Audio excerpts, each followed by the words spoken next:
the booty literally saved me. Pulls me out from my darkness. It pulls me out from wanting to die. I'm not gonna lie, there was a phase, I think probably like a month or so, where I was really considering like seriously about getting a boob job. She realized the interconnectedness between behind and the why, the where from kind of energy and spirit before we exert the movement, before we translate that into physical expression.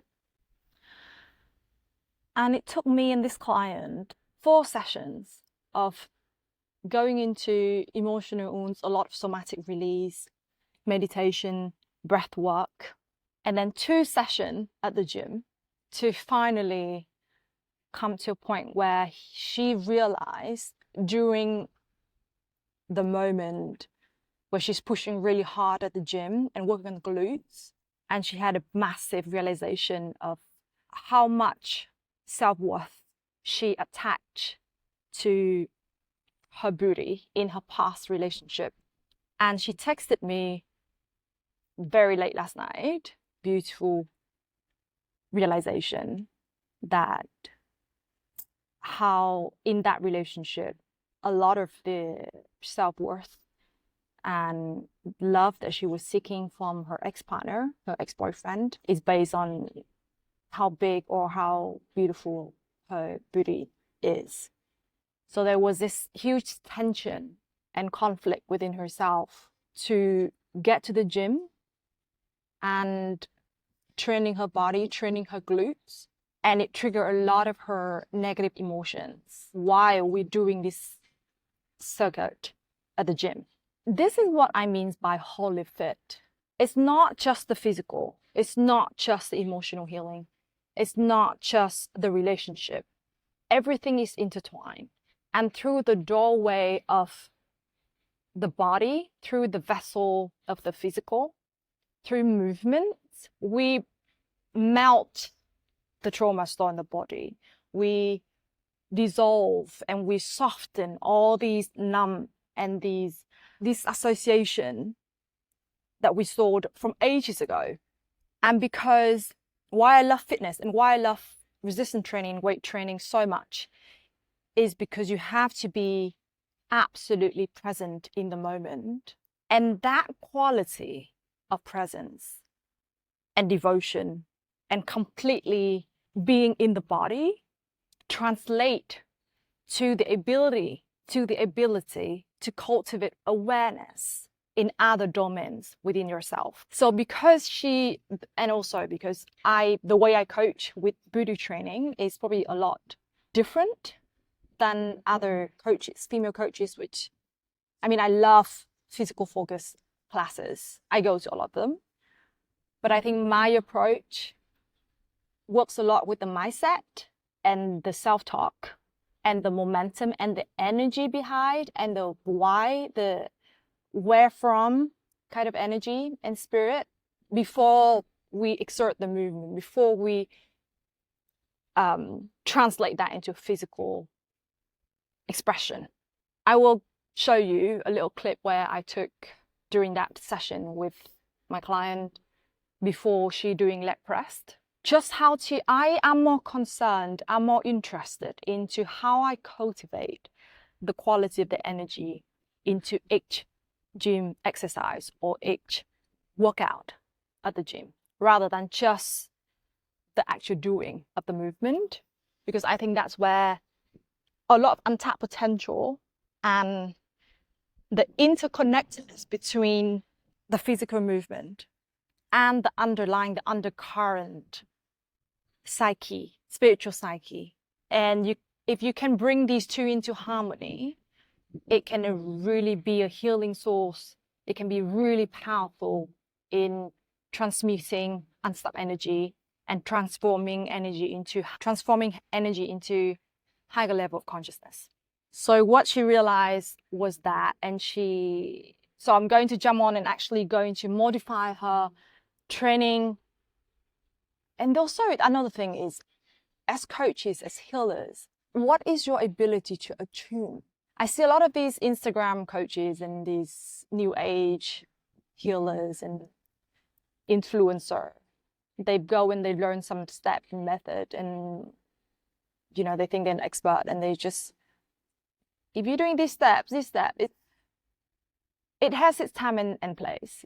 But I feel like you kind of run before you walk if you take that approach, because there's so much underlying issue coming before even like putting on a shoe and go to the gym.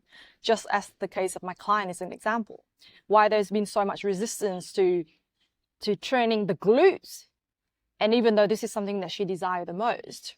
And there is no point, the exercise is the easiest part, right?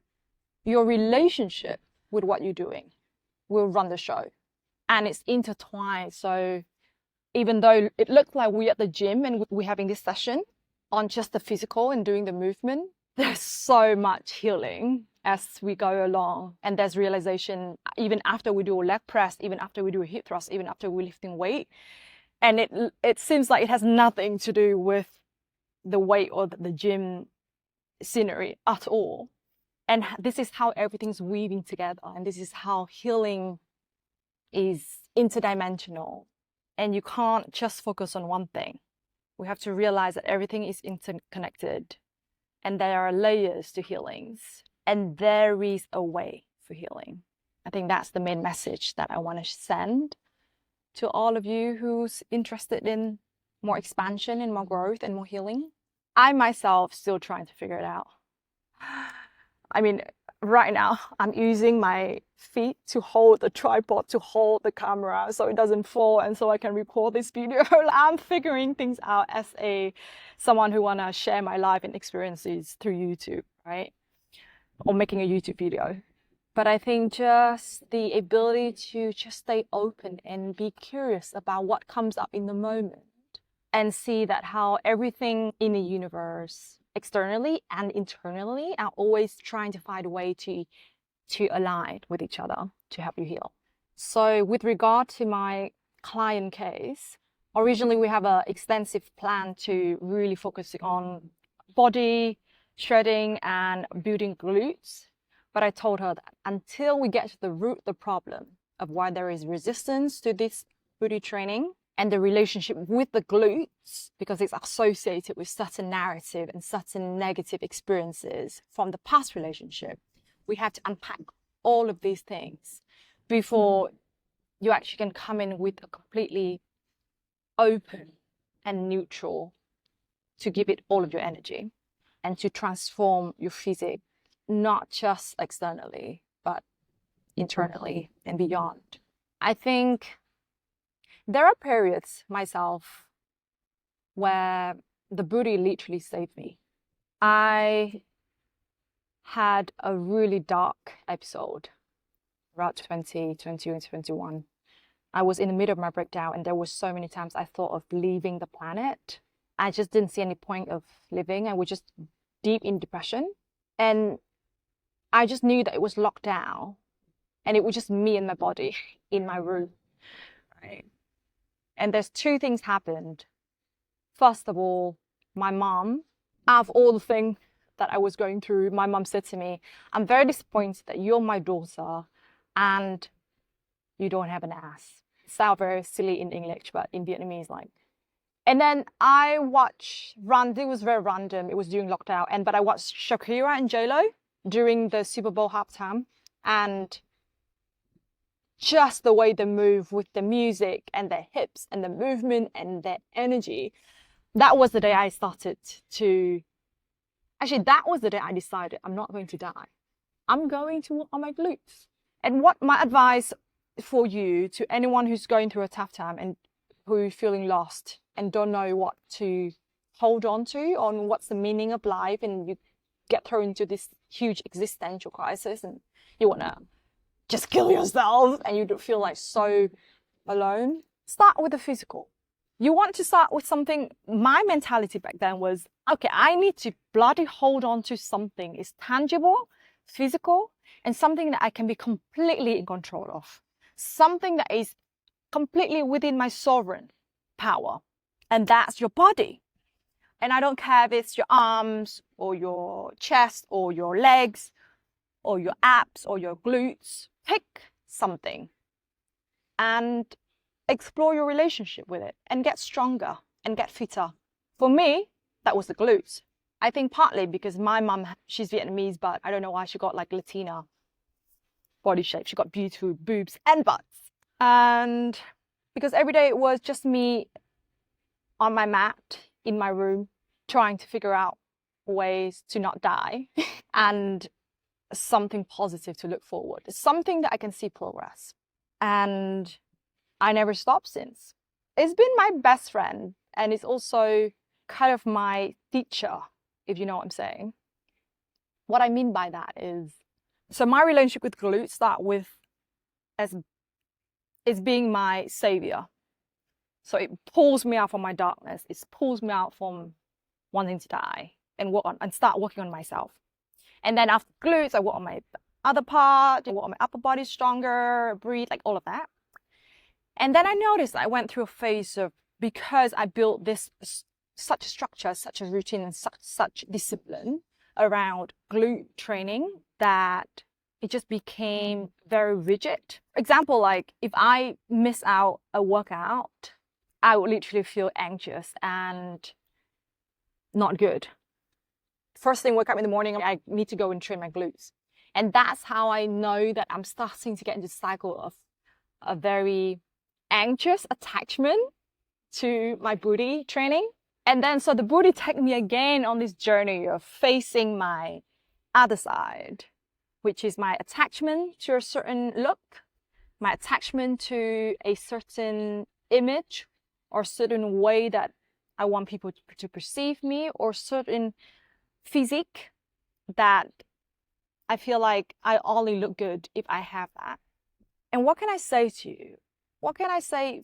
There's no method to understanding this. What realization came to me because I was just committed to my breathing and was committed to my getting sunlight, right? Like you focus on doing all the other things to maintain and nurture your wellness so that when these moments arise, you can notice it. So I noticed I went through that phase, and yeah, for a little bit. So coming from completely flat butt, right? Or like really skinny, I was like borderline anorexic. I was 43 kilograms. I was going to die, literally. To like have round, peachy, beautiful, shapely butt. And I felt really proud. I can do this. I can transform myself. I can literally change my body. But then I go too much this way, and then it's almost like, okay, this is my identity now. This is what I'm known for now. This is like what I get compliment, what I get validation for. Like this is where I get love. Essentially, it's just different ways to looking for love. And the egos just have a very funny, sneaky, creative ways to get it. So I noticed that. And how do I notice? I started to feel like going to the gym was just exhaust me. I feel heavy in my body because I was doing a lot of weights. I feel like I don't have a lot of freedom in choosing my schedule because I was so so rigid with my structure. I don't have a lot of social activity because I spend a lot of energy in working out and focusing on the glutes. So I'm starting to lose energy in other areas in my life. And this is how I know that I need to come back to alignment. And then I think when I got to Bali, and then also another incident is I got offered to like promote for this beauty clinic, be model for a year, be like the face of this beauty clinic for a year. And if I'm open to take on their boobs job surgery, so like have boob job, right? And then I got to Bali, and everywhere I look, like every girl has boob job. It's such a normal thing. Like it's actually more rare to see women with natural boobs. Also in Mexico, in Playa, especially in America. So I got the offer, and then I see everybody having it. And then obviously there are guys who's like just all about the boobs. And then this triggers me a lot into my relationship with my boobs as well. And I'm not gonna lie, there was a phase, I think probably like a month or so, where I was really considering like seriously about getting a boob job. I was even, going on date with a guy where he openly expressed that he likes fake boobs, or he likes like women with big boobs, and he doesn't mind fake boobs. And he's someone that I really like value in his knowledge, and just him as a being and as a good friend. We're still a very good friend in so many ways. I just have so much respect for him. But even coming from someone like that, let's really shake my core belief about my own self. So I went to this deep dive into my relationship, my boobs, and trying to see the connection between my relationship, my boobs, and my relationship, my butts. Because if it's all the external, and if I have place so much self-worth on these things, then surely boobs or butt, it doesn't matter. It's the same thing. It's just physical objects, right? If you just look at it from that perspective, rather than just a natural body part of yourself where you care and nurture and do all your best to maintain optimal health and physical fitness. And I'm probably ranting at this point. But so actually, because I took away my attention from my butts and like go deep into my insecurity with my boobs, because I wear a 32C or 34B depending on what type of bra it is. Or the ladies, you probably can understand this. And so I have this revelation that where's the insecurity coming from? And I can trace it back to me being borderline anorexic almost through all my high school years. I literally starved myself through my high school years because I wanted to be skinny. I was like addicted to running. So I literally starved myself through youth, where I should have eaten and giving myself proper nutrients to grow fully. And I didn't do that. And I look at my mom, and she has beautiful boobs and beautiful butts. So I always felt like I didn't live up to my mom's expectation. So that was actually the undercurrent insecurity and the undercurrent negative self-talk that I have. And obviously I was in different workshops and sexual healing, energy workshop, and some of my spiritual teachers that we mentioned a lot about these topics. And I envisioned myself having big fake boobs, walking around for like a week and just live with that reality and journaling on that exercise. And it didn't sit right with me, because I came to realization that the anxiety from going around and bouncing my fake boobs around, the anxiety comes with that is more than the anxiety with just me thinking that I have small boobs. Because everybody's probably going to be thinking, okay, she got fake boobs and she's want attention. So that's going to bring more anxiety. Do you know what I'm saying? Do that make sense? So the anxiety of having fake boobs, walking around like that, is going to make me more anxious than just my own story that I'm telling myself inside my head. So for now, I actually don't have the desire to do boob job. And it actually takes my reflection on my relationship with my boobs to harmonize my relationship with my butts, actually. Because I just realized that I just want things to be in harmony and natural, and yet at the same time reaching my optimal potential. But before getting there, I want to have the right relationship, the right mindset with my body parts. I also have comment from people that, okay, like if you really have boobs job, like you're gonna be a porn star look now with everything you have ongoing. Don't you have enough attention? So I'm still sitting on all these thoughts, but I think it just don't make rash decision. If anybody out there who's like who considering plastic surgery, is it for medical reason? Is your life dependent on it? Or is it just coming, like, where is it coming from? That is the place that we want to dive in and really heal. And I'm not saying that I'm fixed on this mindset or fixed on this decision. I might change in the future. I might have a baby and my boobs will sag, and there will be a time when it's the right thing to do. But I think for now, I want to be healthy mentally, emotionally, psychologically, physically, spiritually, when it comes to my relationship with everything, including my boobs and my butts. So boobs and butts can be your great teachers. Fuckboys can be great teachers. They initiate you into deeper exploration into yourself. I don't know how I get to this point. It was a natural flow. But yeah, let me know. Let me know what you think about what I share, about anything that I share with you. Right now, my mind is blank. I have nothing else to say. That's all I have to say. So I love you a lot. And wherever you are, just know that we're in it together and we're healing together every day. And we're getting better, 1% better every day. Okay? Keep up with work. I believe in you.